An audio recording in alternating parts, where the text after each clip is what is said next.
नमस्कार, मी पंजाब द हवामान अभ्यासक मुक्काम पोस्ट गोगली धामणगाव तालुका सेलू जिल्हा परभणी।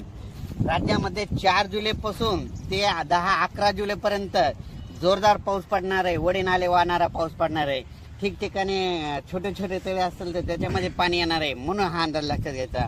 एकंदरीत परिस्थिती बघायची झाली तर राज्यामध्ये म्हणजे सध्या आता एकदम पाऊस एकदम बंद होणारच नाही, चालूच राहणार आहे, म्हणून हा अंदाज सर्व शेतकऱ्यांना लक्षात घ्यायचा।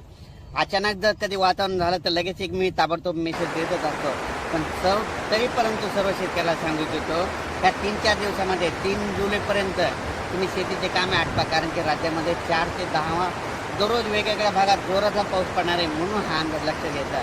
आणि योगायोगाने यंदा सांगू इच्छितो की राज्यामध्ये काय झालं की ज्या वर्षी पुरेपूर पाऊस येतो त्या वर्षी नगर जिल्ह्याला जास्त पाऊस पडतो, बीड जिल्ह्याला जास्त पडतो, सोलापूर जिल्ह्याला जास्त पडतो, लातूर जिल्ह्याला पडतो, सातारा, सांगली, कोल्हापूर तिकडे जास्त पडतो, विदर्भात जास्त पडतो, पूर्व विदर्भात जास्त पडतो, मराठवाड्यात जास्त पडतो, उत्तर महाराष्ट्रात जास्त पडतो, म्हणून हा अंदाज सर्व शेतकऱ्यांना लक्षात घ्यायचा। आणि योगायोगाने यावर्षी पुरेपूर मान्सून आलेला आहे, म्हणून पुरेपूर पाऊस आलाय आणि त्याच्यामुळे यावर्षी चांगला पाऊस राज्यात पडणार आहे, म्हणून हा अंदाज लक्षात घ्यायचा।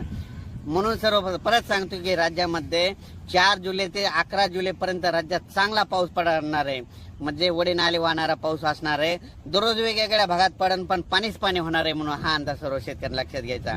अचानक वातावरणात बदल झाला तर लगेच एक मेसेज दिला आहे। धन्यवाद।